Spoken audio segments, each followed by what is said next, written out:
Hi, this is Stefan Gonick, Soulmate Attraction Mentor and founder of the Soulmate Attraction Academy from findingtheloveyouwant.com. Welcome to Love Talk Q&A, the place to be to get your questions answered about finding and keeping the love of your life. Now, in this episode of Love Talk Q&A, I'm going to be answering the following question. Stefan, I have this pattern in my relationships that really gives me problems. When I get angry at my partner, I tend to cut off the relationship. I either don't want to have anything to do with him for a few days, or I end the relationship completely. My boyfriends tell me that I act really cold toward them in a way that feels very bad. Can you help me understand what is going on here and stop doing this? Okay, so this is actually a very common thing, and it brings up a very important topic that I call cold, rejecting anger versus hot, engaging anger. So I want to step back and kind of talk about getting angry and being in a relationship. There are going to be times in any relationship, where you get angry. I mean, it's natural. You know, we get angry if we feel that something was unfair or unjust, or that one of our boundaries was crossed. And then our natural reaction to that is to get angry. So this is a normal part of a relationship that we should be able to we will get angry, and we should be able to bring it to our partner's attention and express it. Now, there, though, are different ways of expressing that anger. Now, before we get into the different ways, when you think about it, whatever way we do it, the ultimate goal, ideally, is to connect around it and to come to resolution. If you think about what's my intention in bringing up this anger, is ideally your intention should be to come to some new, better place with your partner. You know, unless your partner did something so unforgivable that you really need to end the relationship, that's one thing. But if it's just a normal thing that happens in a relationship and you want to work it out, then the intention is to get to a better place. In fact, ideally, you want to talk it out and ideally feel even closer to your partner after the conversation than before it.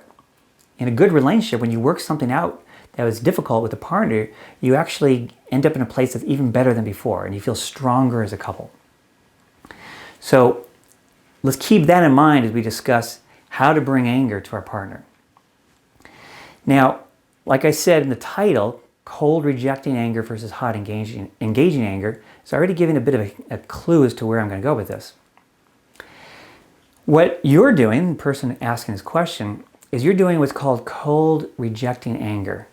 So cold rejecting anger is anger that has this energy of rejection, of judgment, of even contempt or disdain. And you can kind of think of it as I'm telling you that I'm angry at you as I'm kind of turning my back on you walking out the door. I'm not trying to engage. It's like it's a condemnation. I'm condemning you with my anger. And yes, it feels really bad to the other person to do that. And it discourages any kind of connection and resolution.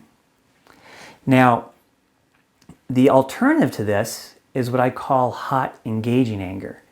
So instead of, being this sort of dismissive, it's kind of like up my nose at you, you were terrible and I'm just leaving. Hot engaging anger is more coming forward. It's like, what you did really pisses me off. It's not okay with me what you did. And this is what I don't like about it. And I don't want you to do that again. And let's work this out. Right? I'm engaging with you. I'm angry. I'm sharing my anger, but it's clean. You did this thing, this particular thing. It pisses me off for this reason. It's not okay with me. And let's work this out. Let's, talk to me. We're gonna discuss it. So hot engaging anger is I want to engage with you. Not I want to engage with you like a fight, even though it might seem that way, and some people might tend to respond with sort of battling. But it's I am bringing my straightforward anger, which is a hot emotion. I'm angry, and I'm angry for this reason, because what you did was not okay. It was unfair, or it crossed this boundary. It was not okay, and I'm telling you about it. Now respond to me, and back and forth. So that's that. Okay. Cold rejecting anger is I am cutting off the relationship. I'm not trying to work this out. I am rejecting you. I'm condemning you. I'm judging you. And it's very hard to be on the receiving end of that. Depending on who you are as a person, you might shut down and withdraw yourself, feel really hurt, or a angry, resentful withdrawing, or a hurt withdrawal, things like that. Or you might just escalate to the max, where you just get very offended and get really angry and blow up into a big anger match. Or you might just freeze. Like, it's just kind of shocking to be on the receiving end of cold, rejecting anger. So the question is, why do you do it? Why does a person have this cold, rejecting anger? Because it's very destructive in a relationship. And usually the answer is because that's what they grew up with. That's how their parent expressed anger to them. Their mother, their father, they expressed their anger in this cold, rejecting fashion. So we absorb that. That was our model of how one expresses anger, and we do it too. And one alternative to that, that's going to be the most common reason.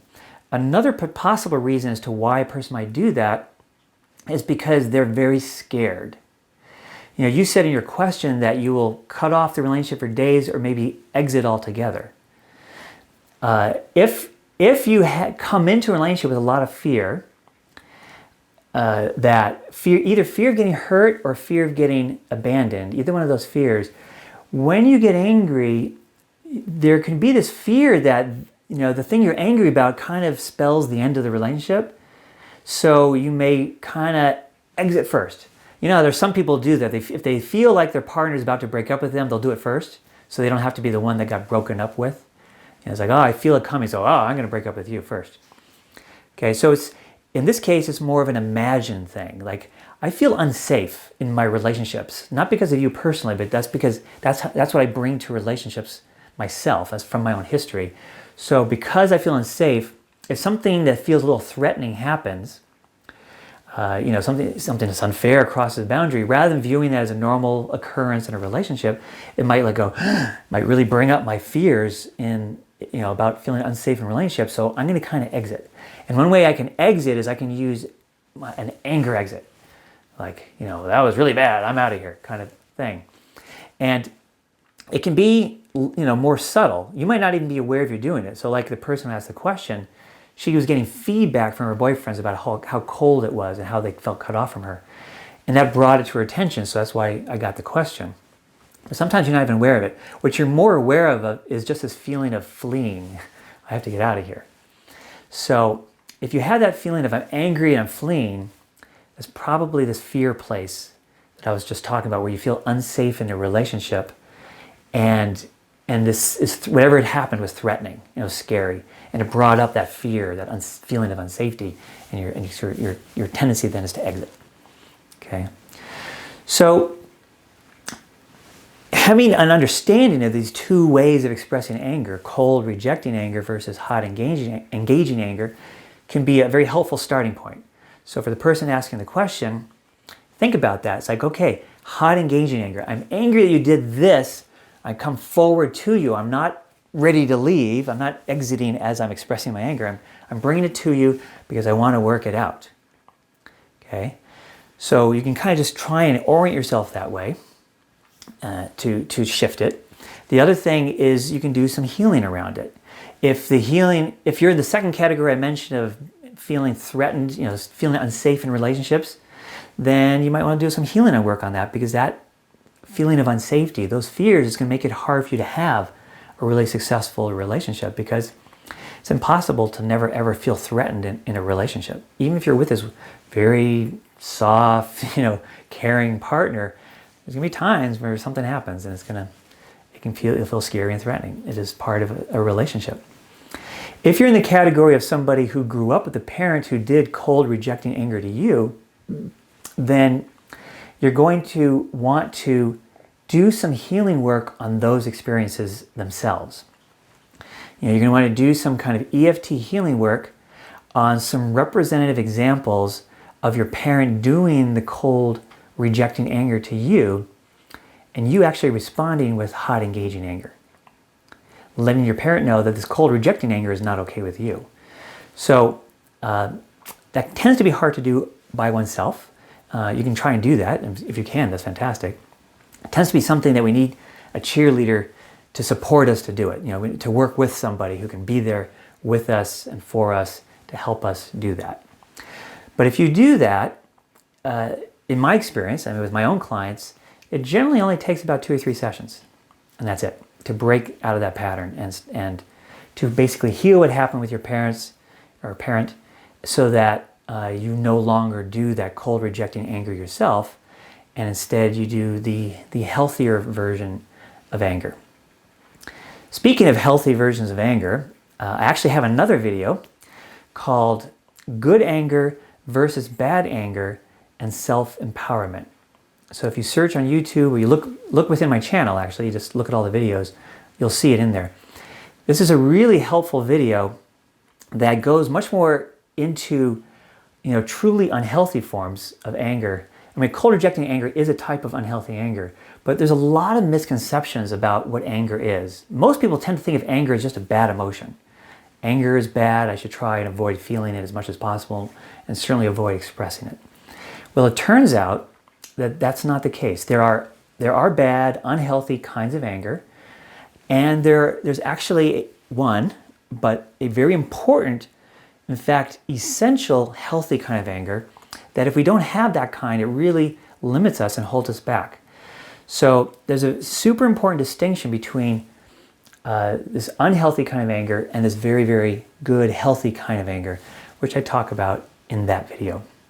That video is about 8.5 minutes long, so it won't take too long to watch it.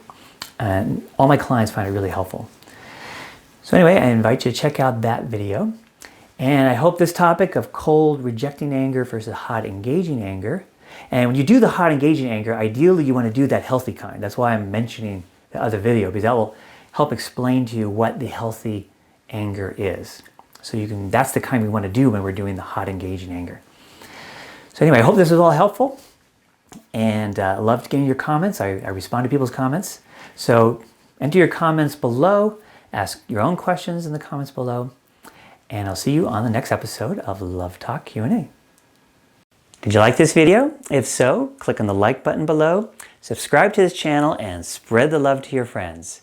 And if you have questions about your love life, please submit them in the comments below, and your question just might appear in an upcoming episode of Love Talk Q&A. Also, if you would like to understand the 3 key blocks to finding love and how to attract your soulmate now, sign up for the free Finding the Love You Want mini course. Well, thank you for hanging out with me, and remember, no matter how long you've been trying, you really can have the life and love you long for. This is Stefan Gonick, International Love Coach from FindingTheLoveYouWant.com. Thank you so much for watching, and I'll catch you next time on Love Talk Q&A.